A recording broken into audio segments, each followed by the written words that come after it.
Hello, here we are in our hotel in Croatia, coming at you from the past.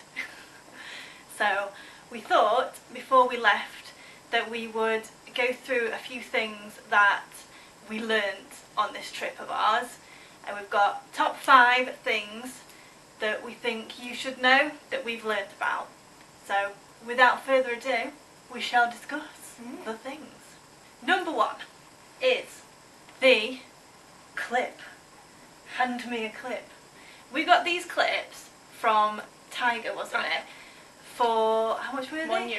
€1. €1, okay. And what we've been doing with these clips is attaching them to the water bottle, like so, and then attaching it to our bags, like so, and then just walking around with them on the bag. It saves you having to carry it around, because I was getting really annoyed with doing that, and it's proved so good, so useful. As well, if you have a water bottle, bring a water bottle. But if you haven't got one, buy one. Buy one, because all the major cities have water fountains, and as you go around you can keep filling your bottle up for free, so you don't have to keep buying bottled water, and it's usually ice cold as well, isn't it? It's usually really, really cold. So that's worth doing. Get a clip, get a bottle, and get your free water. So number 2 is the free walking tour. Now they're not technically free, they're based on a tip system, so if you like the tour, which you generally do because they're awesome, you give your guide a tip at the end of the tour, and we were usually sticking to around €5 per tour. But they're a really great way to see the city and to kind of get your bearings on the first day there. And some cities have more than one tour as well, so you can do one in the morning and one in the afternoon, and you'll see all the major sites, and they're so good, and they're a really cool way to meet people as well. We learnt so much from them. Because it's done on a tip system as well, they really work hard, so they know their stuff. It's not like day in, day out they're getting paid. They need your money, so they will earn your money by knowing everything, helping you out. We learnt a load of little top tips for different cities, didn't we? Like when we were in Rome, we found out a different entrance to go into, so we didn't have to queue in the big thing, and maybe like little restaurants and things like that we've been to. So it's worth doing that on I would say your first day that you get in the city. Do a free walking tour and learn everything about the city, ask the guide recommendations for things, and they know what they're talking about, and it's really, really good. Our third tip is to pack less. Get all your stuff together, what you think you're going to need, and halve it. Get rid of a load of stuff.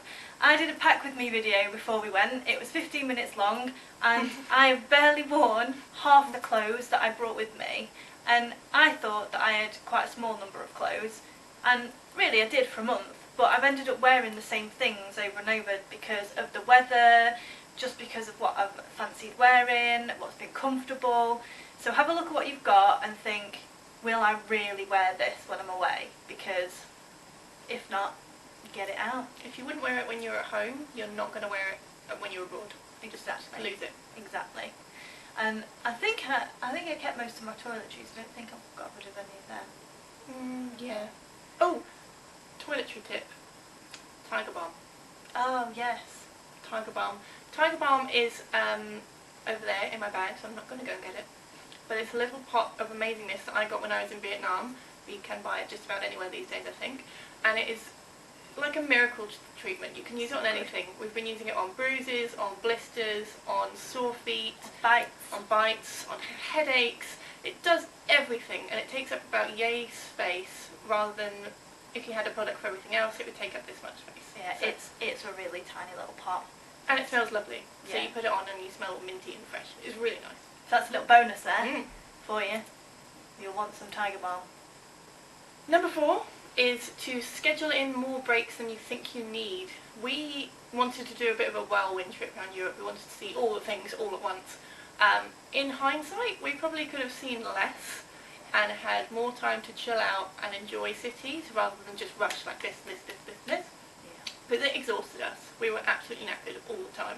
Yeah, we found that the day we would have a travel day to a place, and then we'd travel again the next day, and then travel again the next day, and again the next day, and it is so tiring having to keep packing your bag, get up, get on a train, get off, whiz around the city, go back, pack again, go to bed. Oh, it became quite a lot, and we were really relieved that we did have some cities in between where we had booked for 2 nights or 3 nights where we could actually just relax in the hotel, just not rush around doing everything. And it was a really good idea for us to finish the trip here in Croatia, where we've had 3 nights and basically 4 days here in Dubrovnik, because we wouldn't need a holiday from our holiday when we got home. So definitely plan some breaks.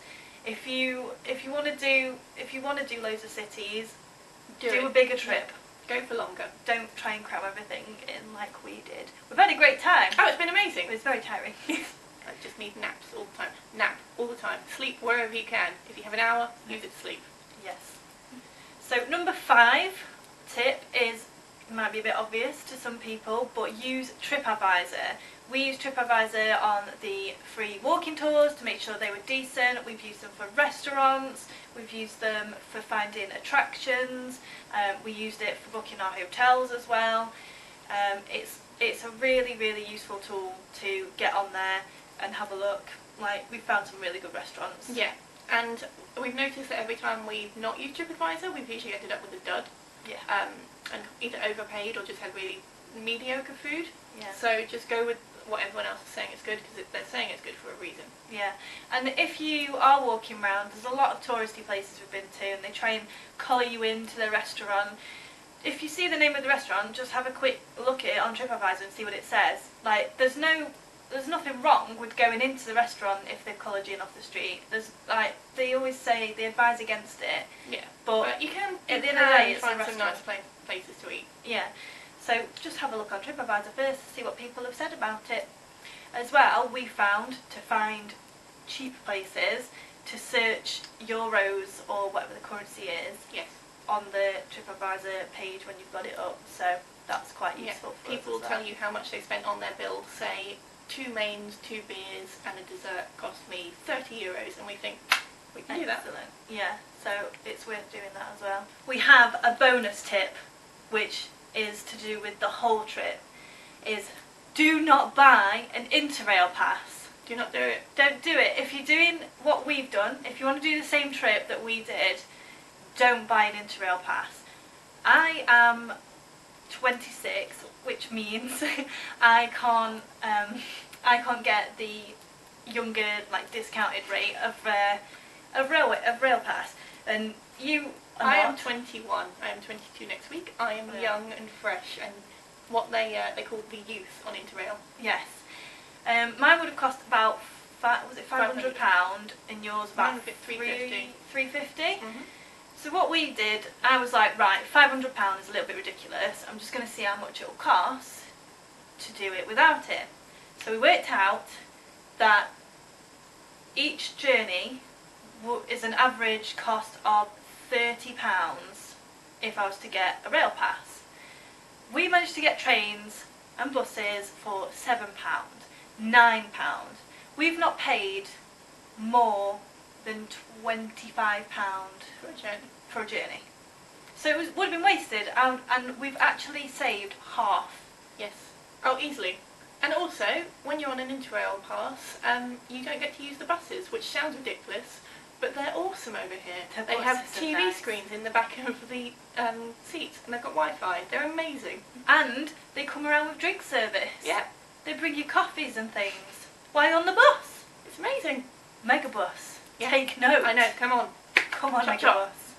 Yeah, don't get an Interrail pass. If you want an interrailing holiday, Yeah. don't get an Interrail pass. Just look at the cost of what it would cost you to do it without it, because it worked out so well for us. I think our travel cost us £200, was it? Yeah. And we travelled a lot. And we travelled a lot, we did. So £200, £500 for an Interrail pass. Yeah.